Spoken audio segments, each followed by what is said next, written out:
Hello and welcome, I am Raziel and today we are talking about memes and myths and things in 40k and let's try and debunk them for the lols and the cheeries and the niceties for no other reason than kind of want to. I mean, that's pretty much the reason I do anything nowadays, and so hence the video. And it's a lore video too, like I promised. Now the first one is purple orcs. Now this is really cool because this is kind of self-refuting. Now people say purple orcs are invisible. Yeah, here's the thing. If orcs can't see purple, they wouldn't know the colour purple existed. So if they didn't know the colour purple existed, they wouldn't know that it made orcs invisible. If they can see purple, so they know it doesn't make orcs invisible. See, it refutes itself, and that sounded like a nonsense. Well, here's the thing about this. It's how the orcs' psychic power works. Now, it's a common, more of a semantic mistake to say that the orcs believe these things. Like, orcs believe red ones go faster. Orcs believe blue is lucky.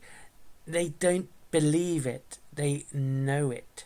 So it's a very semantical error saying they do it. So, if they can see purple, they would not be able to know that it made an orc invisible. And though there is a law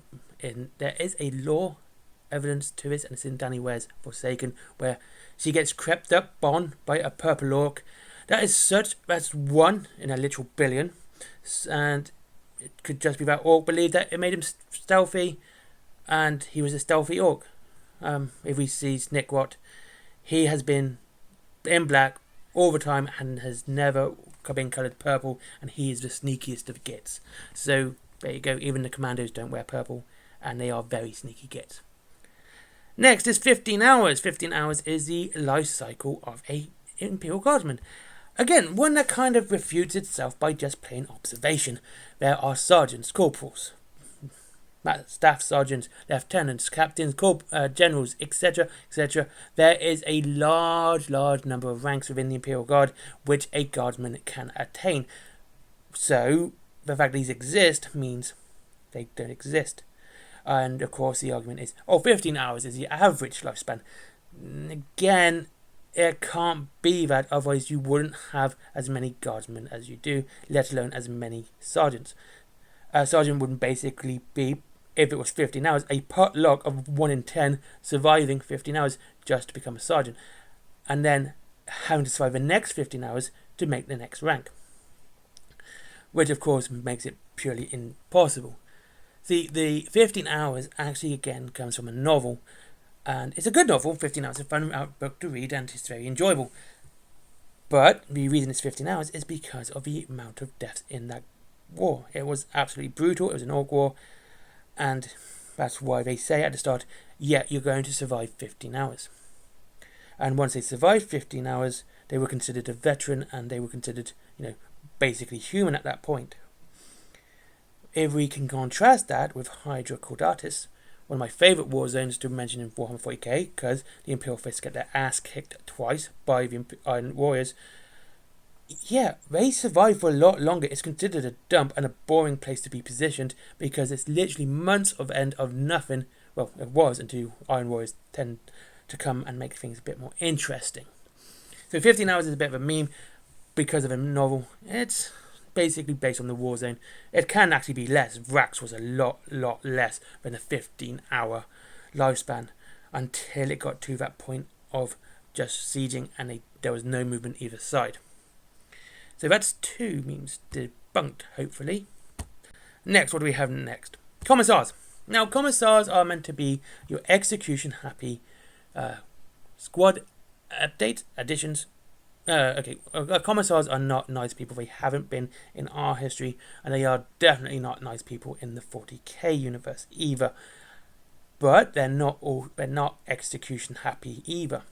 Now, see, here's the thing: if a commissar is execution happy, he also has a lot of lasguns to deal with if he gets too fond of his bolt pistol, blast gun, whatever he uses. And yeah, there would be quick that those lasguns suddenly turn on him. There are, in the lore, several books. We have Kane. These are books which actually have very much good details about Commissars and their work. We have the Surface Kane books. There's lots of those. We've of course got the Gaunt Ghost books. There's loads there. Yarrick has his own series. We have Severe Rain, and one which not many people know about is, I've got to get this guy's name right because the book's really good. It's a short stories, and I'm not a big fan of short stories, to be honest with you. And it is a commissar called Egin Valimar. Now, Severe Rain is far more aggressive than Kane, Yarrick, or Gaunt. Kane is pretty much the complete opposite to this imagined commissar. He will not execute anyone. He absolutely disagrees with it. Gaunt will execute, but he believes it absolutely last sort of thing. He will do everything he could if he had to avoid an execution.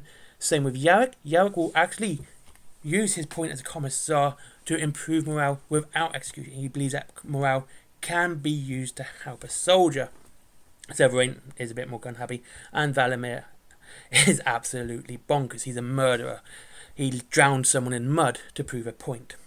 So yeah, not all commissars are execution happy. Actually, very few are. It's the exception, and these are probably more highlighted to make a bigger fear of commissars. The Inquisition, talking about fear, again, not one that is that scary. Inquisition are more like the detective forces of police, but like the CIA, KGB, that sort of area. Well, yes, they do a lot of suspect stuff. That's the Inquisition, not the CIA and KGB.